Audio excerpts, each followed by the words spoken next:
zdaj pa smo okrepljeni s takimi močnimi besedami in seveda vabim, da nam o prelomu 1918 in ustanovitvi Slovenske univerze spregovori profesor Božo Reper. Torej, spoštovane kolegice in kolegi in seveda vsi drugi zainteresirani, hvala za vabilo.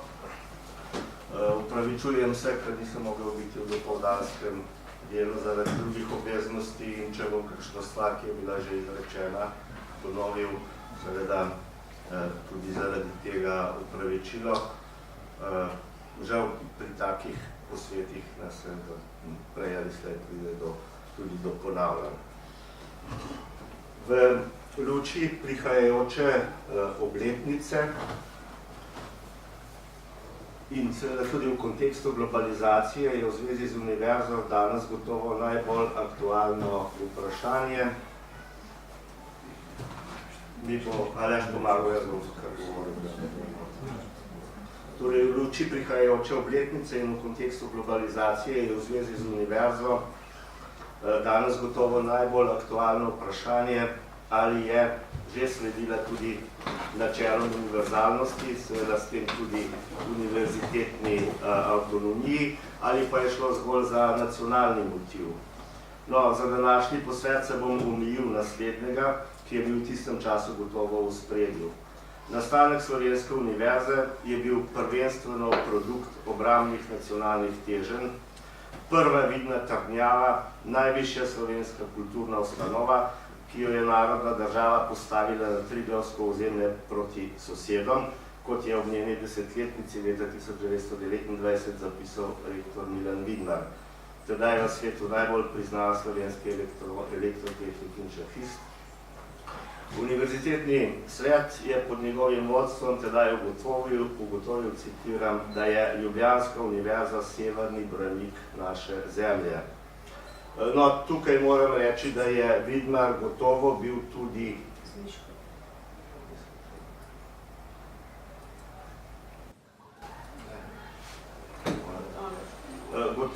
gotovo bil tudi zagovornik univerzalnosti, a ob tem ob kakšni drugi priložnosti.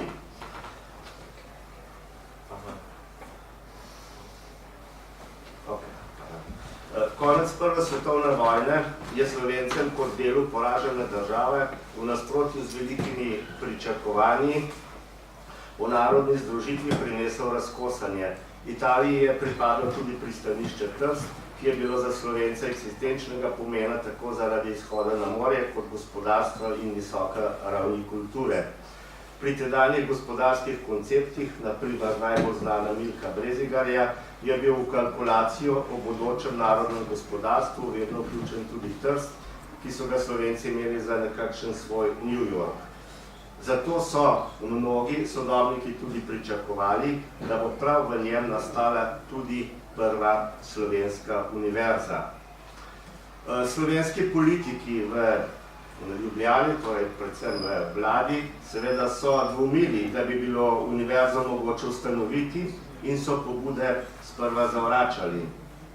Univerza se jim je v turbulentnem prehodnem času za boju za nacionalne meje, rastočih socialnih nemirih, ki so pretili z revolucijo, ter ob 10 000 vojakih raznih nacionalnosti, ki so po razpadu Soške fronte ostali na slovenskem ozemlju, ni zdela prioritetno vprašanje, prej dodatno breme. Del slovenskih politikov, gre za jugoslovansko centralistično usmerjene liberalce, čeprav niso bili edini, ji je izrazito nasprotoval, katoliški tabor pa jo je postopoma začel podpirati. V Beogradu je vladalo prepričanje, da je ena univerza v novo nastali državi z morebitnimi odseki v Zagrebu in Ljubljani dovolj. Poleg ideje o univerzi v Trstu je obstajal celo predlog, nedavno sem ga našel v beogradskih arhivih, da bi jugoslovanska vojska za potrebe bodoče slovenske univerze zasedla Gradec. Oddelek za uk in bogočastje je 28. decembra 1918 pisal narodni vladi SHS v Ljubljano, naj pri skupni vladi v Beogradu doseže vojaško intervencijo jugoslovanske ali antantne vojske in do ustanovitve likvidacijske komisije ter razdelitve premoženja zavaruje lastnino Graške univerze. Ta naj bi po logiki, da je univerza v Gradcu služila južnemu delu monarhije, večinoma pripadla novo ustanovljeni kraljevini SHS. No, vojaška zasedba drugega največjega avstrijskega mesta zato, da bi Slovenci tam dobili svojo univerzo oziroma bi v njeno premoženje prenesli, bi bil brez dvoma zelo sočen in unikaten zgodovinski dogodek, a se žal ni uresničil. Pri Slovencih je tedaj in še nekaj časa vladala dilema, ali ima sploh smisel ohranjati svoj jezik in kulturo, ali pa bi bilo bolje, da postane del enovitega jugoslovanskega naroda s srbohrvaškim jezikom. Na koncu je bilo v novi državi sprejeto načelo kompromisnega unitarizma, to je definicija, da so Jugoslovani en narod s tremi plemeni, s čemer je seveda tudi nacionalna univerza dobila svoj smisel. V prid ustanovitvi univerze pa je govorilo tudi dejstvo, da je, kot je zapisal Janko Polec, citiram, cela vrsta mladeničev, ki je v strelskih jarkih izgubila že mnogo semestrov svojih študij, želela sedaj čim prej nadaljevati. Konec citata. Ker to na avstro-ogrskih univerzah pač seveda ni bilo več mogoče, je logično sledilo vprašanje domače univerze, seveda z odprtimi dilemami, kje in kakšna naj bo. Če v celoti in nakratko analiziram procese, ki so bolj ali manj znani, je bil odločilen čas med novembrom 1918 in julijem 1919. Rekel bi, da znotraj tega okvira maj pravzaprav prelomni mesec. Če bi se uresničila stališča beograjske oblasti, da se vprašanje univerze preloži na čas po Pariški mirovni konferenciji, ki se je začela januarja 1919 in je trajala leto dni. Potem pa še na čas, ko bi Jugoslavija in Italija rešili vprašanje italijansko-jugoslovanske meje, torej do podpisa Rapalske pogodbe, bi prehodno obdobje z začasnim narodnim predstavništvom in vlado, v kateri je bil podpredsednik dr. Anton Korošec, seveda minilo. Vprašanje univerze bi priglasila ustavna razprava v centralistični kraljevini SHS po sprejetju vidovdanske ustave, pa bi se možnosti za ustanovitev drastično zmanjšale. Tako bi se najverjetneje uresničil koncept z eno beograjsko univerzo, ki bi imela podružnico v Zagrebu in Ljubljani, pri čemer je spet dodatno vprašanje, ali bi bila Ljubljana podrejena neposredno Beogradu ali pa še dodatno Zagrebu, kjer so prvi procesi za ustanavljanje univerze pravzaprav stekli. No, izpustil bom tisti del, ki govori o pripravah v kulturnem odseku Narodnega sveta, ker verjetno ste to že slišali, nekaj sem pojel, ko je govoril kolega Gabrič. Potem tudi o zaslugah posameznikov v tistem času, ki so tudi prav tako bolj ali manj znani. Gre seveda za moške, to je bil moški projekt, da tako rečem. In bom šel na tisti del, politični del, ki je bil pravzaprav najpomembnejši. Tega v osnovi lahko nekako razdelimo na 3 faze, od njene ustanovitve do konca januarja 1919, ko se je ukvarjala s pripravami na oblikovanje začasnih stolic, od februarja 1919 do julija 1919, ko se je posvetila ustanavljanju univerze, govorim seveda predvsem za to učiliško komisijo, in potem v zadnji fazi, ko se je univerza tudi konstituirala, komisija pa je prenehala obstajati 2 dni zatem.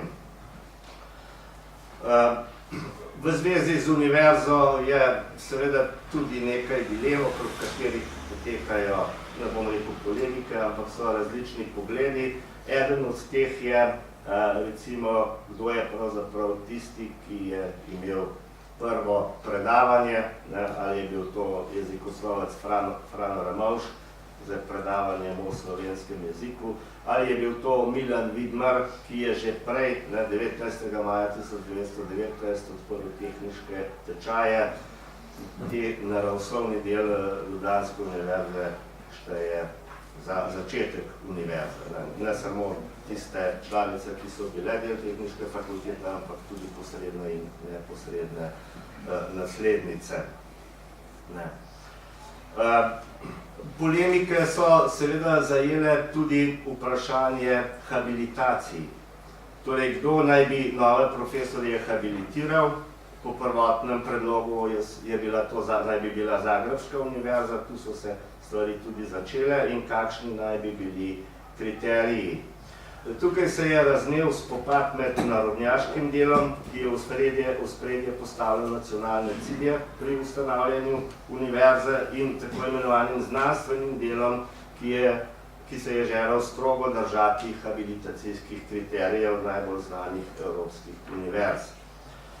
Načeloma slednjim seveda vsebinsko ni nihče nasprotoval, saj je že vse učiliški odsek Ivana Hribarja pri ljubljanskem občinskem svetu v začetku 19. stoletja izhajal iz prepričanja, da je, citiram, vrednost, moč in sila univerze ali fakultete v njenem zares habilitiranem kadru in samo v tem se tudi prava univerza loči od ostalih višjih šol.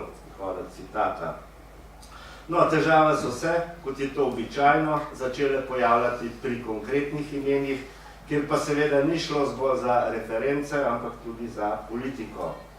Milana Vidmarja, pa še koga, so zaradi vpliva slovenskih politikov v novem državnem centru v Beogradu zaradi politične nezanesljivosti pri imenovanjih pustili capljati, kot se je uveljavil izraz za namerno zavlačevanje z imenovanji. O usodi Rostoharja prav tako vemo. Zagovornike strožjih habilitacijskih kriterijev, ki bi izločili tudi privatne docente z venijem legendi, je predstavljal matematik dr. Josip Plemelj, nato prvi rektor univerze. Plemelj je bil prepričan, da je s tem, ko je preprečil, da bi že narejeni spisek, ki naj bi šel v habilitacijsko potrditev na Zagrebško univerzo, citiram, preprečil veliko nesrečo našemu narodu. Konec citata. To ni bilo njegovo edino nasprotovanje, zlasti vodstvo komisije, pa tudi Mihajlu Rostoharju.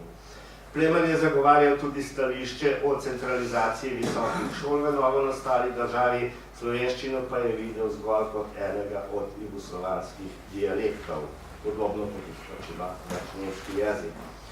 V tedanjem času s takimi pogledi sicer med nastajajočo profesorsko elito ni bil osamljen. Tovrstne debate v jeziku in univerzi so bile tudi javne, lahko jih sledite po časopisju tistega časa. Seveda ni manjkalo tudi intrig, intervencij, skratka, kot je naš predhodnik Metod Mikuš to označil, tako zelo prizanesljivo, moram reči, če berete te papirje, kot tako imenovani človeški element. Že prvi trije matični profesori ljubljanske fakultete, se pravi Žolgar, Pitamec in Vošnjak, so iz Pariza pisali Danilu Majeronu, citiram, nas vodijo edino le stvarni vidiki, vsi drugi oziri, tudi politični, so nam popolnoma tuji. Zelo bi vam bili hvaležni, ako bi to naše mnenje povedali tudi drugim prizadetim gospodom. Konec citata. No, da se za trenutek vrnem k samemu nastanku univerze in k potrditvi tega, zakaj je bil ta čas tako pomemben, torej ta čas med novembrom 18 in julijem 19. V marcu 1919 so signali iz Beograda začeli nakazovati, da bodo ustanovitev univerze najprej dovolili že jeseni, potem pa ustavili. Le mesec dni kasneje se je politični veter obrnil, ustanovitev naj bi bila, kot je izjavil pristojni minister, odložena. Ako se je v maju v strankarsko, nacionalno in politično raznorodni začasni narodni skupščini postavili vprašanje potrjevanja proračuna, je bila priložnost prava, saj je vlada potrebovala vsak glas. V proračunskih kupčkanjih se je tako nenadoma pojavil tudi predlog za ustanovitev univerze, torej finančna postavka za ustanovitev Slovenske univerze. Slovenska ljudska stranka pa je v zameno obljubila, da bo za proračun glasovala. Minister za prosveto Ljuba Davidovič, ki je kasneje naredil kar nekaj dobrih potez v zvezi z ustanovitvijo univerze, je tako hitro spremenil svoje nedavno pisno stališče, da bo, citiram, resno vzel vso stvar v svoje roke šele po koncu mirovne konference. Kmalu je bil izdelan predlog zakona. Osnutek sta v žlahtni politični tradiciji dunajskih kavarn ali beogradskih kapana, kjer so padale vse pomembne odločitve, ranke in nastajajoče države, v Narodni kavarni v Ljubljani 25. maja sestavila načelnik splošnega odseka prosvetnega ministra v Beogradu in Fran Ramovš. Davidovič je predlagal, naj bo bodoča univerza začasno, torej pod tutorstvom Beograjske, oziroma naj prevzame njen statut, kar se je tudi zgodilo. Na seji so predlog vlade potrdili. Vlado je namesto Stojana Protiča vodil podpredsednik vlade in vodja SLS Anton Korošec. Za predlog je dobil 10 od 11 glasov in 9. julija 1911 je osnutek zakona po hitrem postopku prišel na 51. sejo začasnega narodnega predstavništva v Beogradu. Tudi tu so bile skoraj vse razprave, bi lahko rekli praktično vse, v prid ustanovitev univerze, seveda s pomembnimi distinkcijami, ali bo to Slovenska univerza ali bo pač Jugoslovanska univerza. En tak primer iz zapisnika, iz magnetograma sem vam dal tukaj. Čeprav šlo je za liberalna stališča, v tem konkretnem primeru Vinka Puca, čeprav je treba reči, da je tudi SLS predlog zagovarjala z postopnim ustvarjanjem enotnega jugoslovanskega jezika, pri čemer naj bi nova univerza imela pomembno vlogo. No, zakon je potem šel skozi drugo branje, potrdil ga je regent Aleksandar, in na koncu je bil sprejet, tukaj imate listine, ki jih je v zvezi s tem, so jih sprejele beograjske oblasti, tudi ustanovno listino s podpisi vseh ministrov in s pečatom, ki si jo Slovenija optimistično želi nazaj v naravi, da bi dostojno proslavila obletnico. Mislim, da se to glede na sukcesijski sporazum ne bo zgodilo. Če bo srbska vlada naklonjena, bomo morda jo lahko gledali tudi za kakšen teden ali 14 dni v času praznovanja. Nastanek univerze v Ljubljani je bil torej predvsem del nacionalno-emancipacijskega procesa, ki se je začel leta 1848, uresničil pa se je šele 70 let kasneje s slovenskim prelomom z avstrijsko državo, na katerega sicer Slovenci niso mogli kaj dosti vplivati. Kako bi se odvijalo v Avstro-Ogrski, je bolj ali manj predvidljivo. Videli ste na začetku citat iz razprave decembra 1901 v Avstrijskem državnem zboru, se pravi, čez 100 let pridite spet. Nastanek univerze je sovpadal s turbulentnim obdobjem nastanka nove države, kraljestva Srbov, Hrvatov in Slovencev, ko so bili politični organi še provizorični, razmerja moči, tako nacionalnih kot političnih, so se šele vzpostavljala, vera v skupno prihodnost in s tem pripravljenost na kompromise pa sta bila kljub razočaranjem močna. No, bolj neposredno in z nekaj cinizma bi sicer rekel, da je točno v pravem času postala predmet političnega barantanja, kasneje bi njena vrednost na beograjski politični borzi precej padla. Ljubljanska univerza je postala zato, ker v novo državo ni prišel mnogo razvitejši Trst in tudi zato, ker je Zagreb po koncu država SHS začel izgubljati svoj pomen. Bila je pa seveda zelo euforično sprejeta, logično, podobne vzhičene besede, ko ste jih poslušali že v prejšnjih referatih, so se zapisovali in govorile tudi tukaj. Slovenski politiki so do univerze imeli ambivalenten odnos, ki je bil v širšem kontekstu povezan z vprašanjem ohranitve nacionalne samobitnosti ali utopitve v enem jugoslovanskem narodu. Brez dvoma pa je univerza svoj nastanek upravičila tako v nacionalnem smislu, omenim samo njeno vlogo enega od pomembnih žarišč upora med drugo svetovno vojno, kot v znanstveno-univerzalnem smislu. Postala je ena od ključnih nacionalnih in kulturnih inštitucij, ki so svojo pot začele med obema vojnama in se z republiško državnostjo po drugi vojni vzpostavile in profesionalizirale do te mere, da je njihov prehod v samostojno državo potekal brez dramatičnih rezov, kakršne smo lahko spremljali na vzhodu. Seveda ne toliko zaradi notranje moči, kot specifičnega političnega sistema, v katerem so se te inštitucije v zadnjih letih razvijale.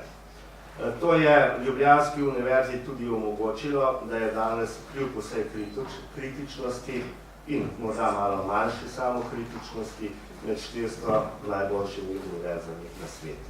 Hvala lepa.